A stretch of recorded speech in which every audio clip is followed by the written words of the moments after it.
Good morning class. हमने Faraday's laws of electrolysis दोनों कर लिए थे, तो अब हम आज उसके न्यूमेरिकल करेंगे। तो न्यूमेरिकल्स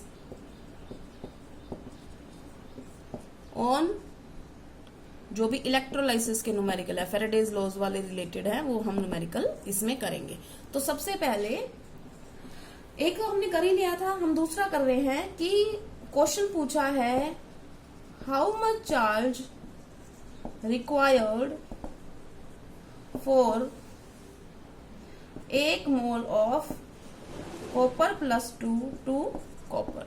इस टाइप का न्यूमेरिकल पहले करवा दिया था, फिर भी एक बार देख लेते हैं। देखो, कॉपर प्लस टू कन्वर्ट करना है हमने किस में, कॉपर में। तो ये कितने इलेक्ट्रॉन लेगा, 2 इलेक्ट्रॉन दिखाई दे रहा है, उसने 2 लॉस किया है। तो इसका मतलब क्या हुआ कि अगर ये 1 मोल लिया और ये 1 मोल बनाना है, क्योंकि 1 मोल से 1 मोल बनेगा ना, तो 1 मोल आपके पास कॉपर प्लस 2 आयन थे, तो यहाँ पर कितने मोल इलेक्ट्रॉन दिया आपने, 2 मोल इलेक्ट्रॉन्स।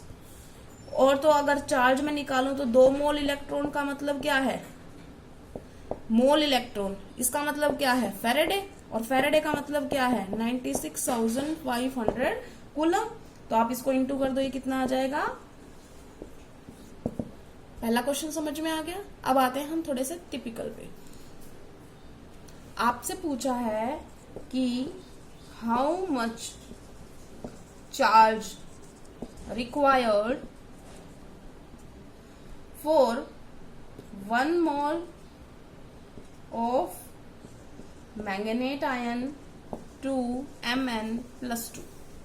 यहाँ पे आपको ऑक्सीडेशन नंबर निकालना पड़ेगा, क्योंकि आपको ये नहीं पता कि इस वक्त मैंगनीज जो है वो कौन सी ऑक्सीडेशन स्टेट में है। तो आप निकाल सकते हैं, आपको आती है ऑक्सीडेशन नंबर निकालने। तो इसका पहले हम ऑक्सीडेशन नंबर निकालेंगे, कहाँ से कहाँ पहुंच रहा है। तो ये मान लिया हमने X, इसको कितने आइटम है इसके, 4। ऑक्सीजन पे कितना होता है -2 इज इक्वल टू पूरे के ऊपर चार्ज कितना है -1। तो ये आ गया आपका -1, 4 दूनी 8 उधर जाएगा प्लस, तो ये कितना आ जाएगा +7। इतनी बात समझ में आ गई। इसका मतलब ये एक्चुअली क्या दे रखा है, ये दे रखा है Mn+7। और किस में कन्वर्ट करना है हमने, Mn+2 में। तो 7 और 2 आप माइनस करोगे तो कितने आए, 5। इसका मतलब उसने कितने इलेक्ट्रॉन ले लिए, 5 इलेक्ट्रॉन ले लिए, और वो 7 से किस पे चला गया, 2 पे। रिडक्शन हो गया ना, ऑक्सीडेशन नंबर जो है वो घट जाता है तो क्या होता है, रिडक्शन होता है। तो उसने कितने का रिडक्शन दिखाया, 7 में से 2 घटा लो, 5 इलेक्ट्रॉन आ गए। तो इसका मतलब क्या है यहाँ पर, तो कितने चार्ज आप निकालोगे। अब तो आपको बार बार लिखने की जरूरत नहीं कि ये 1 मोल है, ये 1 मोल बनेगा, तो ये कितने बनेंगे, 5 मोल इलेक्ट्रॉन लगेंगे। तो आप सिंपल क्या लिख सकते हो कि 5 दिख रहा है, तो इसका मतलब चार्ज कितना है 5 फेरेडे, और 5 के हिसाब से फेरेडे आप इंटू कर दोगे, और ये कितना आ जाएगा, ऑलमोस्ट आ जाएगा, ये कर रखा है पहले से ही, तो ये आ जाएगा हमारा आंसर। समझ में आ गया। अब थोड़ा सा और इसी तरीके के न्यूमेरिकल करते हैं। क्वेश्चन है how much charge is required for oxidation of 2 moles of H2O to O2। ठीक है, आपसे पूछा है कि इतने 2 मोल को ऑक्सीजन बनानी है, तो आप कैसे करोगे इसको, कितना चार्ज आपको रिक्वायरमेंट होगा। तो सबसे पहले आपको ये समझना पड़ेगा ऑक्सीजन बनेगी कैसे, यहाँ से पानी से ऑक्सीजन बनती कैसे है। तो कैसे बनती है आपको पता है, H2O का जब हम इलेक्ट्रोलाइसिस करेंगे तो क्या बनेगा, हाइड्रोजन गैस प्लस में ऑक्सीजन गैस। बैलेंस करके देख लो आप, तो यहाँ पे बैलेंस करेंगे तो ये 2 और ये हो गई हमारी बैलेंस इक्वेशन। इतनी बात समझ में आ गई। अब हमें ये देखना है कि हमें क्या दिया गया है, हमें दिया गया है 2 मोल ऑफ H2O। बैलेंस करने के बाद हमारे पास कितने आ रहे हैं, 2 मोल ऑफ H2O ही आ रहे हैं, और वहां से हमें कितना मिल रही है, 1 मोल ऑक्सीजन मिल रही है। तो हुआ क्या यहाँ पर कितने हमारे पास ऑक्सीजन थी, ये देखो कितनी ऑक्सीजन है यहाँ पर। इसको अगर मैं सेपरेट करके लिखूं H2O को, यहाँ पर क्या है 2H+, 1 की बात कर रही हूँ अभी मैं। 1 H2O के अंदर कितना है, 2 H+ है और 1 ऑक्साइड आयन है। ठीक है, और हमने अब इसको क्या कर दिया, हमने इसको कर दिया डबल। ठीक है ना, तो डबल कर दिया तो हमारे पास ये कितना आ जाएगा, 2 को कर दो इसको मल्टीप्लाई पूरे को, तो कितने आ गए हमारे पास 4H+ हैं और 2O2- है। इतनी बात समझ में आ गई? ठीक है, तो अब ये देखो, आपको ये से क्या बनाना है, O2 बनाना है। ये बात समझ में आई? तो आपको कितने इलेक्ट्रॉन्स का लेन देन करना पड़ेगा, देखो आप। तो यहाँ पर कितने दिखाई दे रहे हैं आपको? तो ये आपको क्या दिखाई दे रहा है यहाँ पर?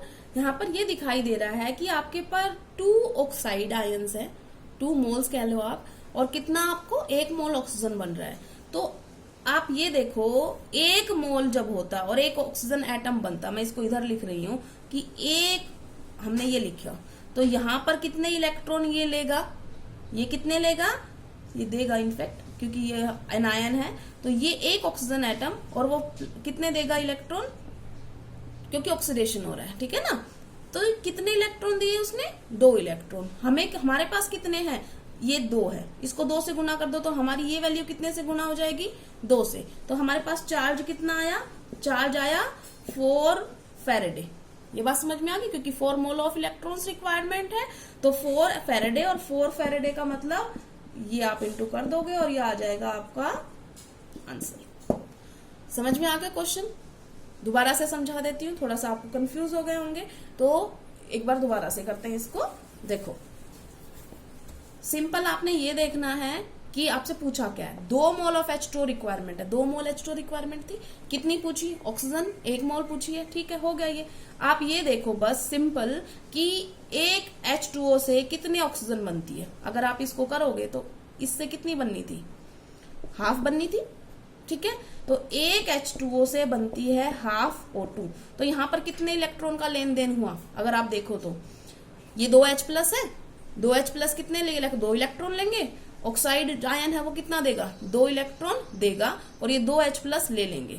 फिर भी बात समझ नहीं आई जिन बच्चों को, उनके लिए मैं बता रही हूँ, ये H2O जो है उसके अंदर 2H प्लस है और 1 ऑक्साइड आयन है, ठीक है ना।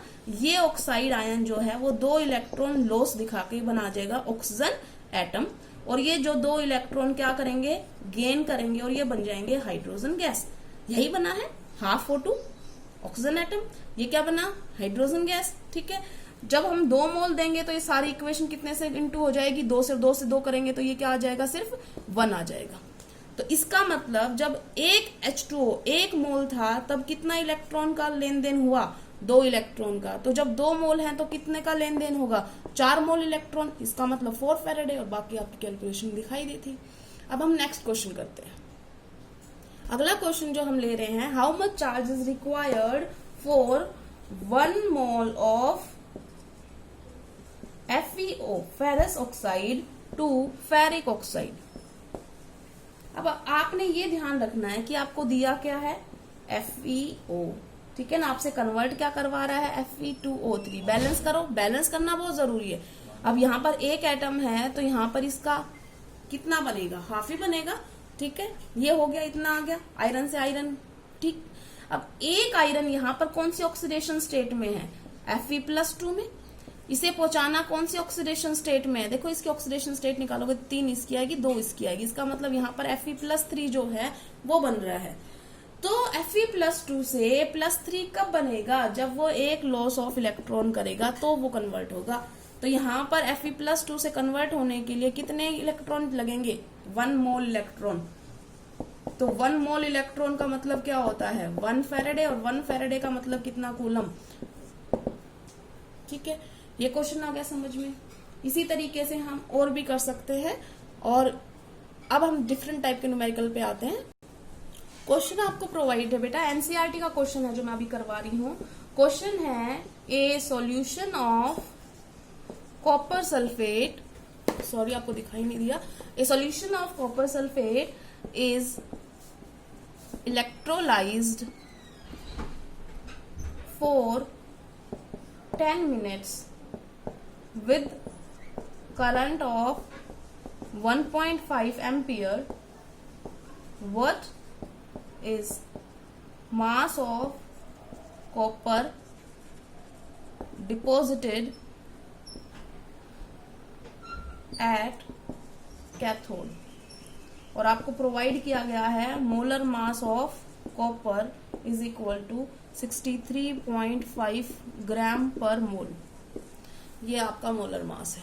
अब हम इस क्वेश्चन को करते हैं। बेटा आपको कभी भी क्वेश्चन समझ में नहीं आए ना, कोई दिक्कत नहीं है, लेकिन जो स्टेटमेंट दे रखी ना उसको लिख लो। सबसे बड़ा आपने ये काम कर लिया ना, ऑटोमेटिकली आप आधा काम कर चुके हो। देखो ए सॉल्यूशन ऑफ कॉपर सल्फेट, तो ये तो पता चल गया कि सॉल्यूशन कॉपर सल्फेट का इलेक्ट्रोलाइज करवा रहे हैं। कितनी मिनट के लिए टाइम दे रखा है, तो हम यहाँ पर लिख लेते हैं टाइम कितना दे रखा है 10 मिनट्स। ठीक है, करंट कितना दे रखा है 1.5 एम्पियर। यहां से हम चार्ज निकाल सकते हैं अगर आपको याद हो, Q = IT होता है ना। अब what is the mass of copper deposited, molar mass of copper दे रखा है, ये भी हम लिख लेते हैं। ठीक है, इतना रिक्वायरमेंट है। तो आपसे पूछा क्या है कि मास ऑफ कॉपर डिपोजिटेड, तो सबसे पहले अब हम क्या करेंगे, मास निकालना है, W निकालना है हमें। तो पहले आप ये समझो कि हमें कितना चार्ज प्रोवाइड किया गया है। ठीक है, तो कितना चार्ज प्रोवाइड किया गया है, देखो ये एम्पियर में है, लेकिन ये किस में है, मिनट्स में है। तो SI क्या होती है हमारी, सेकंड, तो इसको हम कन्वर्ट करेंगे और ये कितनी आ जाएगी हमारी, 1 मिनट में कितनी सेकंड होती हैं 60 होती हैं, तो ये हमारी कितनी आ गई 600 सेकंड। तो सबसे पहले हम चार्ज निकालते हैं I × T, चार्ज होता है I × T, तो I कितना है 1.5, टाइम कितना है हमारे पास 600, तो ये हमारे पास कितना कूलम आ गया 900 कूलम। इतनी बात समझ में आ गई। अब देखो आपसे पूछा क्या था कि कितना कॉपर डिपॉजिट होगा, तो यहाँ पर कौन सा सॉल्यूशन था, कॉपर सल्फेट का था ना, कॉपर सल्फेट, इसका मतलब Cu+2। तो यहाँ पे एक्चुअल में हुआ क्या है, जो कॉपर +2 है वो क्या बनाएगा, कॉपर बनाएगा। कब बनाएगा, जब वो 2 इलेक्ट्रॉन लेगा। ठीक है ना, तो कॉपर +2 आयन जो है 2 इलेक्ट्रॉन लेगा, तो कितना कॉपर डिपॉजिट हो जाएगा 1 मोल। तो यहाँ पर कितनी क्वांटिटी ऑफ इलेक्ट्रिसिटी दी गई, जो अभी क्वेश्चन करवा रही थी उसी टाइप का है। आपको ये बनाने के लिए 1 मोल कॉपर बनाने के लिए कितनी इलेक्ट्रिसिटी प्रोवाइड की, 2 फैराडे। ये बात समझ में आ गई। इसका मतलब क्या हुआ, इसका मतलब ये हुआ कि हमें 2 फैराडे इलेक्ट्रिसिटी प्रोवाइड करनी पड़ती है, क्या करवाने के लिए, 1 मोल कॉपर डिपॉजिट करवाने के लिए 2 फैराडे। और चार्ज 2 फैराडे का हम निकालेंगे तो कितना आ जाएगा, 2 फैराडे = 96,500 कूलम। तो इतना मतलब इतना जो चार्ज है वो रिक्वायरमेंट, इतना रिक्वायर्ड होता है फॉर डिपोजिशन ऑफ कितना कॉपर 1 मोल। ठीक है ना, तो 1 मोल का उसने बताया था कितना मास होता है, 1 मोल के अंदर दे रखा था ना मोलर मास, तो 1 मोल में कितना था 63.5 ग्राम। ठीक है, तो इसका मतलब 2 फैराडे से हम कितना कॉपर, बेटा अपनी लाइन लिख लेना, 2 Faraday charge required for the deposition of copper = 63.5 ग्राम। इतना समझ में आ गया। तो अब हमें कितना प्रोवाइड किया गया है, आपने अभी चार्ज निकाला था, कितना आया था 1.5 × 600 900 कूलम। तो 900 कूलम के लिए कितना होगा, तो ये क्या करेंगे हम 63.5 बटे में 2 फैराडे का मतलब कितना था, कूलम में कन्वर्ट कर देना इसको, ये हो गया, ऊपर कितना चला जाएगा 900, तो ये आंसर कितना आ गया 0.296 ग्राम। क्वेश्चन समझ में आ गया।